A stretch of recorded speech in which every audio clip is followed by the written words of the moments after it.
Assalamualaikum warahmatullahi wabarakatuh. Perkenalkan, nama Ibu Ranti Puspasari SPD. Ibu membawakan mata pelajaran kewirausahaan, dan materi yang pada hari ini Ibu akan membawakan adalah materi line balancing. Nah, line balancing ini Ibu mengajarkan di 12 TKJ ya nak. Tapi sebelum kita memasuki materi ini, sebaiknya kita berdoa terlebih dahulu. Berdoa menurut agama dan kepercayaan kita masing-masing. Berdoa dimulai. Berdoa selesai. Sebelum kita memasuki materi ini, sebaiknya kita harus mengetahui namanya kompetensi dasar. Kompetensi dasar yang pertama adalah menerapkan metode perakitan produk barang atau jasa. Yang kedua, melakukan perakitan produk barang atau jasa. Dan indikator pembelajaran yang pertama, mendefinisikan line balancing.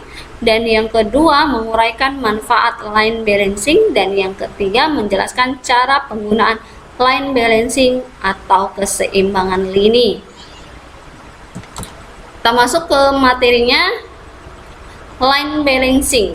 Nah, apa itu line balancing? Line balancing adalah strategi produksi untuk menyeimbangkan waktu dan beban kerja di sejumlah proses yang saling berhubungan dalam satu lini produksi, sehingga dia tidak terjadi namanya suatu kemacetan dalam suatu proses ataupun kapasitas yang berlebihan. Jadi waktu dan beban kerja itu setiap stasiun perakitan itu harus dikendalikan sesuai dengan waktu atau siklus yang ditentukan. Kemacetan itu biasanya karena dia terlalu lambat dalam suatu proses pada produksinya ataupun kapasitas yang berlebihan. Karenanya dia terlalu cepat dalam proses produksi yang saling berhubungan akan mengakibatkan kerugian bagi dalam suatu perusahaan manufaktur yang bersangkutan. Jadi line balancing ini itu adalah suatu proses di mana dia menggunakan namanya waktu atau beban yang harus diseimbangkan sehingga dia tidak akan terjadi namanya suatu kemacetan dalam suatu proses ataupun kelebihan dari kapasitas. Manfaat line balancing.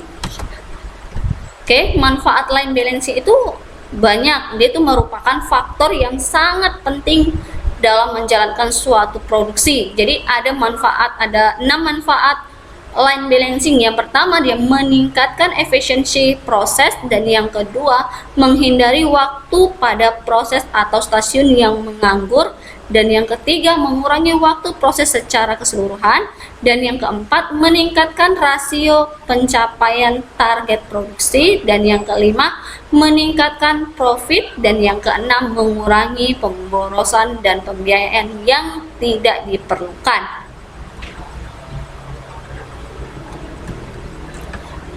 Cara penggunaan line balancing atau keseimbangan line adalah yang pertama adalah mengetahui take time-nya setiap stasiun kerja. Jadi langkah pertama itu harus kita ketahui adalah take time-nya untuk setiap stasiun kerja. Jadi kita itu perlu mengetahui tingkat permintaan pelanggan dan waktu yang dibutuhkan untuk menyelesaikan suatu proses tersebut. Ini adalah suatu rumusnya. T sama dengan TA dibagi D. T itu adalah take time, dan TA adalah time and available, dan D adalah demand. Demand itu adalah permintaan dari suatu pelanggan. Ini adalah contoh kasusnya. Contoh kasusnya adalah setiap hari produksi diminta untuk menghasilkan 1000 unit produk atas permintaan pelanggan. Waktu kerja lini produksi yang bersangkutan adalah 8 jam per hari, atau dikalikan per detiknya adalah 28.800 per hari. Jadi kita harus mencari bagaimana cara mencarinya. Nah, seperti rumusnya tadi, T sama dengan TA dibagi D, demand-nya berarti TA-nya adalah 28.800 dibagi jumlah unitnya. Unitnya berapa? 1000. Dapatlah dia 28,8 per hari.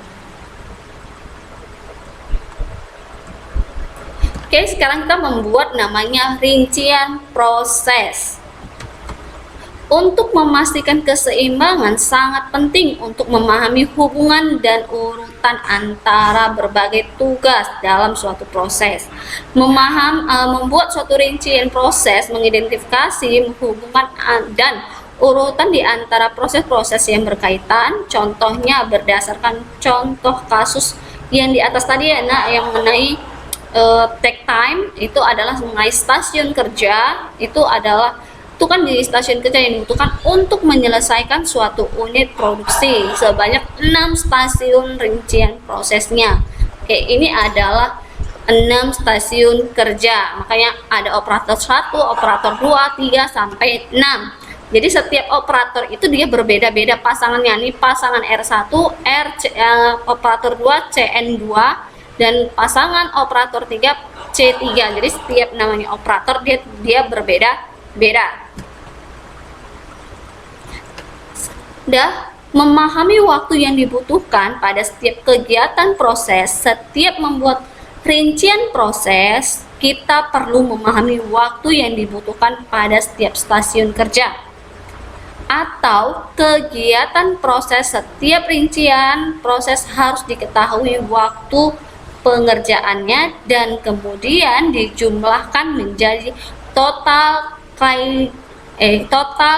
cycle time atau total waktu siklus pada stasiun kerja yang bersangkutan. Contohnya, waktu yang dibutuhkan pada setiap kegiatan proses adalah seperti grafik di bawah ini. Nah, ini adalah grafiknya. Jadi tadi udah ada totalnya itu harus seimbang. Jadi ini walaupun dia di sini 32 totalnya, di sini 24, dia harus seimbang. Ada 30, dia harus seimbang. Jadi kita lihatlah grafik dari stasiun kerjanya yang mana dia lebih meningkat. Nih, di stasiun kerja. Oke?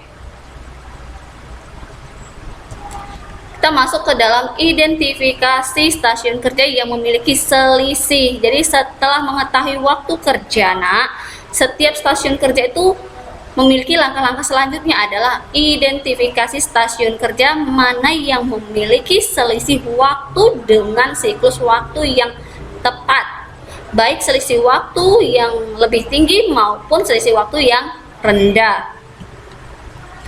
Analisis dan lakukan tindakan penyeimbang itu harus memiliki namanya identifikasi dalam stasiun yang memiliki selisih waktu atau selisih siklus yang ditetapkan. Lakukan tindakan penyelesaian beban kerja sehingga total waktu siklus stasiun kerja itu bersangkutan lebih rendah daripada total siklus waktu.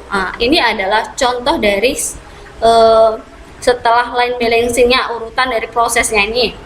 Jadi urutan pertama adalah komponen L1 dan dipindahkan ke operator 2. Jadi dia harus sejalan, operator 1, operator 2, operator 3. Jadi harus sejalan. Sekarang kita masuk ke dalam evaluasi dan pemantauan hasil.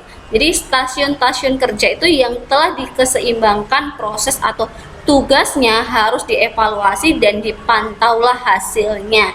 Jadi ini adalah grafik dari hasil ini yang sudah dipantau dan dievaluasi.